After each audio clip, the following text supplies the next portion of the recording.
Hello everyone, welcome back to our official YouTube channel education point मंडी।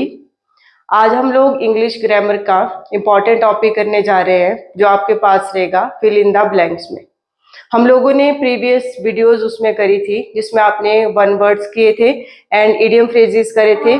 उसी series को आगे को कंटिन्यू करते हैं। तो आज हम लोग ग्रामेटिकल पोर्शन करेंगे जिसमें फर्स्ट क्वेश्चन आपके पास रहेगा, find out the adjective of die. जो आपके पास डाई वर्ड दिया होगा इसका एडजेक्टिव आप लोगों ने फाइंड आउट करना है।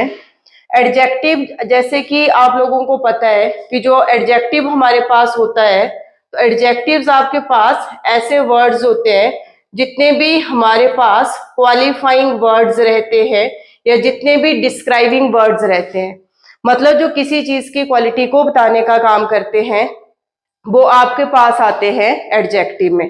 अब वर्ड दिया है आपके पास यहाँ पर, जो हमारे पास दिया है डाई वर्ड, कि आपने जो है इसका एडजेक्टिव फाइंड आउट करना है। चार ऑप्शंस हमारे पास है। तो फर्स्ट आपके पास जो डाई है, आपको पता है कि जो वर्ड हमारे पास है ये आपके पास दिया हुआ है वर्ब। चार ऑप्शंस देख लेते हैं। डाई का ही वर्ब आपके पास जो सेकंड रहेगा वो हमारे पास डाइड होता है, तो डाइड भी आपके पास क्या हुआ, वर्ब भी हुआ। सेकंड ऑप्शन में दिया है डेथ, तो डेथ आपको पास है, ये हमारे पास रहेगा नाउन में। जो आपके पास डाईफुल है, तो डाईफुल हमारे पास कोई वर्ड नहीं होता है, तो जो वर्ड डाई है इसका एडजेक्टिव आपके पास हो जाएगा डेड। जैसे कि हम बोलते हैं ना डेड बॉडी, तो डेड क्या हुआ, जो एडजेक्टिव बता रहा है, जो भी बॉडी है उसकी क्वालिटी बता रहा है कि जो बॉडी है वो कैसी है, लिविंग है या डेड है। तो डाई का जो एडजेक्टिव आपके पास है वो हमारे पास रहेगा डेड। उसके बाद सेकंड क्वेश्चन आपके पास है, the baby word was dash by its mother. सबसे पहले क्वेश्चन देख के हम लोगों को पता लग रहा है कि जो वर्ड है वो कैसा है, बेबी वर्ड है, मतलब वर्ड का यंग वन आपके पास दिया हुआ है। तो जो वर्ड्स है, बेबी वर्ड है, dash was dash by its mother, कि जो बेबी वर्ड है उसको उसकी माँ ने छोड़ दिया है या उसकी माँ ने उसको त्याग दिया है। तो चार ऑप्शन देख लेते हैं। सबसे पहले फर्स्ट ऑप्शन में आपके पास रहेगा डिनाउंस्ड, तो जो डिनाउंस्ड वर्ड है इसका मीनिंग आपके पास रहेगा क्रिटिसाइज। उसके बाद सेकंड ऑप्शन है अबंडन, अबंडन का मीनिंग आपको पता है त्यागना, छोड़ना, जिसको हम लोग बोलते हैं। थर्ड ऑप्शन में आपके पास है डिक्लाइन, तो डिक्लाइन का मीनिंग आपके पास होता है घटा देना, मतलब किसी चीज को लेस कर देना, तो इसका मीनिंग हमारे पास हो जाएगा लेसन। या डिक्लाइंड का ही वर्ड हमारे पास होता है रिजेक्ट। रिजेक्ट का मतलब है कि जब आप किसी चीज के लिए मना करोगे। उसके बाद नेक्स्ट फोर्थ ऑप्शन आपके पास रहेगा रिनाउंस्ड, तो रिनाउंस्ड का मीनिंग आपके पास होता है गिव अप। गिव अप का मतलब हुआ छोड़ना, बट जो रिनाउंस्ड है इसका मतलब है कि कोई अपने साम्राज्य को छोड़ रहा है, कोई अपने पद को त्याग रहा है, तभी हम इस वर्ड का यूज करते हैं। तो जो करेक्ट ऑप्शन आपके पास रहेगा वो हमारे पास रहेगा, that is your B option. The baby word was abandoned by its mother. हम मैक्सिमम इस वर्ड का यूज करते हैं, चाहे आपका लिविंग थिंग्स के लिए यूज किया जाता है, चाहे नॉन लिविंग थिंग्स के लिए यूज किया जाता है। ऐसे पेरेंट्स जिन्होंने अपने बच्चों को छोड़ दिया होता है, तो उन ऐसे बच्चों को हम लोग बोलते हैं अबंडेंट चाइल्ड। तो जो करेक्ट ऑप्शन आपके पास रहेगा that is your B option. उसके बाद नेक्स्ट जो थर्ड क्वेश्चन आपके पास है, तो थर्ड हमारे पास है, the boy dash you met on Monday is my brother. तो सबसे पहले आपको पता है कि जो द बॉय है ये आपके पास रहेगा सब्जेक्ट, तो एक सब्जेक्ट आपके पास हो गया द बॉय। यू हम लोगों को पता है ये भी आपके पास रहेगा सब्जेक्ट। तो जो सब्जेक्ट्स हमारे पास हो गए वो आपके पास हो गए टू सब्जेक्ट्स। वर्ब देख लेते हैं, तो वर्ब एक आपके पास है मेट और एक वर्ब हमारे पास है इज।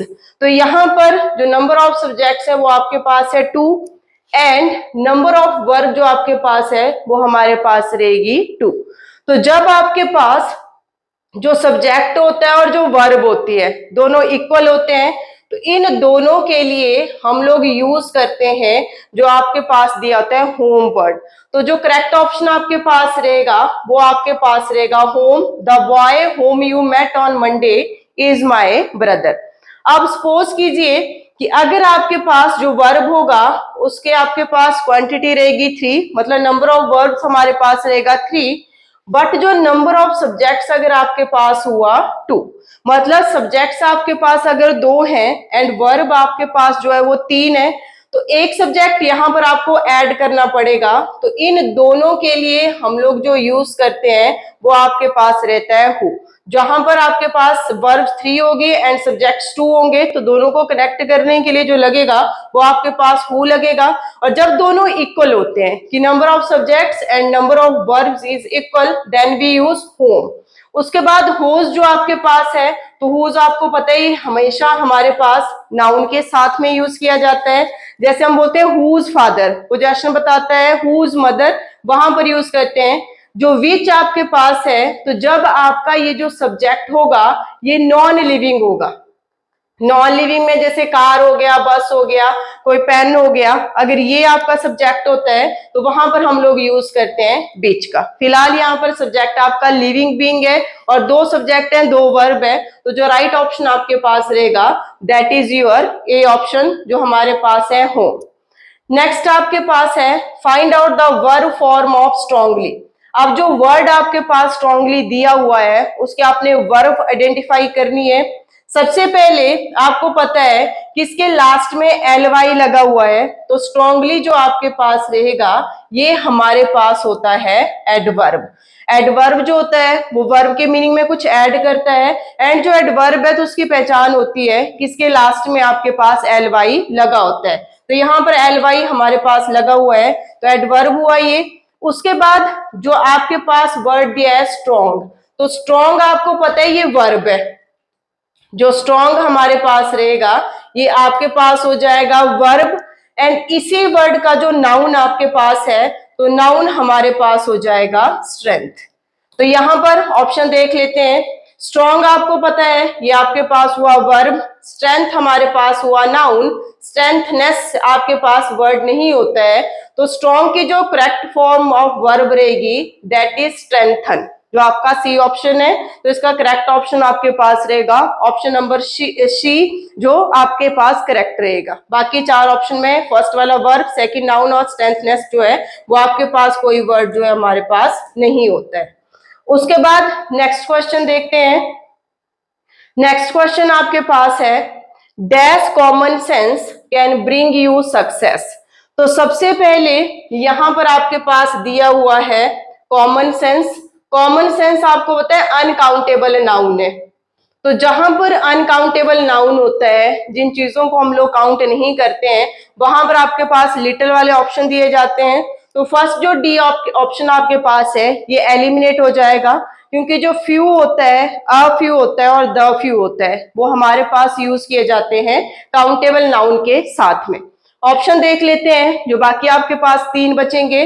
फर्स्ट है लिटल, तो लिटल आपको पता है नेगेटिव मीनिंग रखता है, इसका मतलब होता है ऐसी चीज जो हम लोगों के पास होगी ही नहीं। अ लिटल जो है, तो अ लिटल का मीनिंग होता है सम, और सम जो होता है वो पॉजिटिव मीनिंग रखता है। द लिटल जो है वो टोटल नंबर बताने का जो है हमारे पास काम करता है।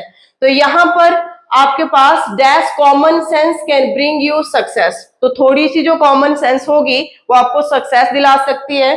तो यहां पर जो करेक्ट ऑप्शन आपके पास रहेगा that is your B option, a little common sense can bring you a success।